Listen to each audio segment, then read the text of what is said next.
मी मुंब्रा आणि कलवा या जनतेचा मी आभारी आहे की ज्यांनी यावेळी आम्हाला भरभरून मतदान दिलेले आहे। याच्या व्यतिरिक्त मुंबईमध्येही आम्हाला चांगलं यश मिळालेलं आहे। 8 सीट्स आम्ही जिंकले आहे आणि पूर्ण महाराष्ट्रामध्ये सांगायचे असेल तर 125 सीट्स जिंकून खूप भरारी आम्ही घेतलेली आहे। आणि जेव्हा या पक्षाच्या बाबतीत लोक बोलायचे हे जातीवादी पक्ष आहे, हे असा पक्ष आहे, तसा पक्ष आहे, आणि आता सुद्धा ज्या प्रकारे सोशल मीडियावर आणि काही मीडिया चॅनल्सवर डिबेट्स सुरू आहे की MIM इतकं मोठं कसं होऊ शकतं। संविधानाने आम्हाला अधिकार दिलेला आहे आणि देशामध्ये मला असं वाटत नाही कोणता दुसरा नेता असदुद्दीन ओवैसी साहेबपेक्षा जास्त मोठा आहे, जे वारंवार लोकसभेमध्ये संविधानाला आपण कशा वाचवू शकतो, या देश संविधानाप्रमाणे आपल्याला चालवायचं आहे, हे वारंवार ते लोकसभेमध्ये बोलत राहिलेले आहे।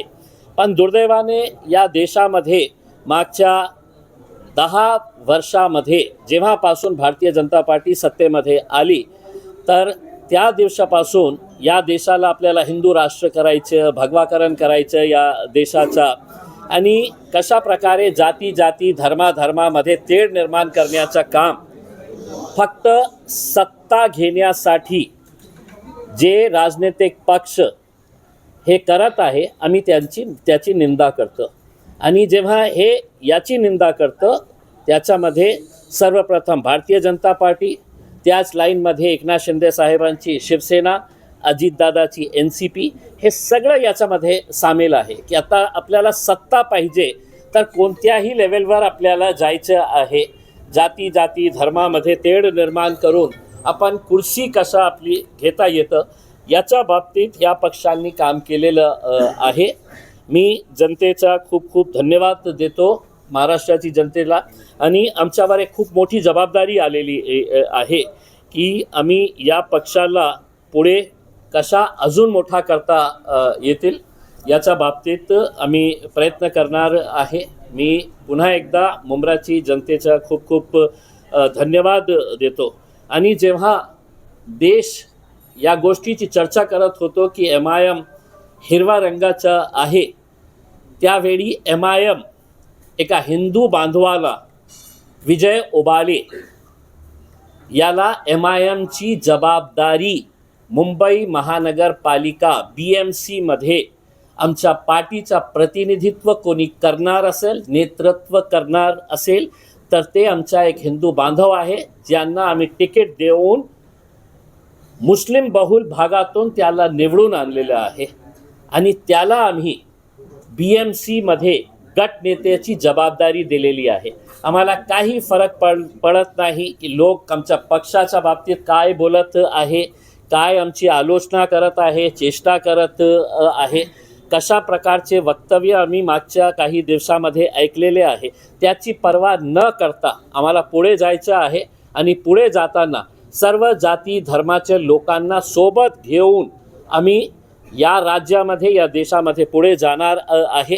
अनेक शहरामध्ये तुम्ही बघा की किती SC लोकांना, शेड्यूल कास्ट लोकांना आम्ही निवडून आणलेले आहे, शेड्यूल ट्राईब लोकांना आम्ही निवडून आणलेले आहे, OBC हिंदू समाजाचे लोकांना आम्ही निवडून आणलेले आहे। या 125 मध्ये कोणकोणत्या जातीचे धर्माचे लोक आहे याच्या बाबतीत आपण एकदा त्याच्या बाबतीत थोडासा विश्लेषण केलं तर आपल्याला चांगलं होईल।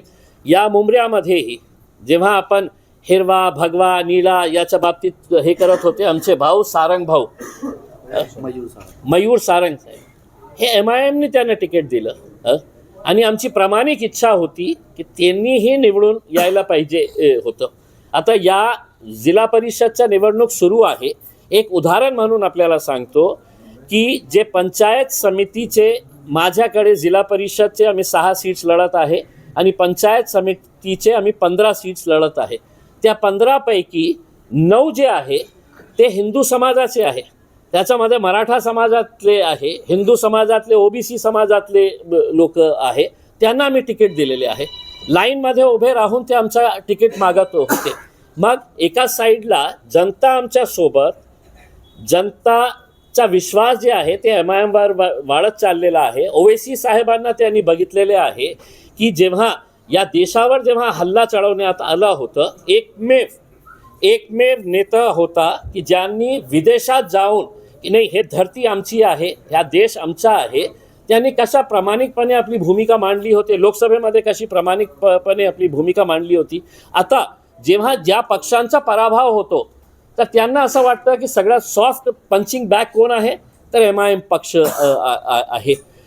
हम हारे तो परेशानी होती है कि हम किसी को जिताने के लिए आए हैं और अब हम जीते हैं तो उसकी परेशानी हो रही है कि ये जीते कैसा है. तो ये तो हमारे लिए बड़ी दिक्कत बात हो गई है कि हम हारना भी नहीं और जीतना भी नहीं है करके. तो ऐसी सिचुएशन के अंदर आपने लेकर आए, लेकिन हमें कोई फ़र्क नहीं पड़ता है. जिसको बोलना नहीं बोल रहा हूँ मैं, जिसको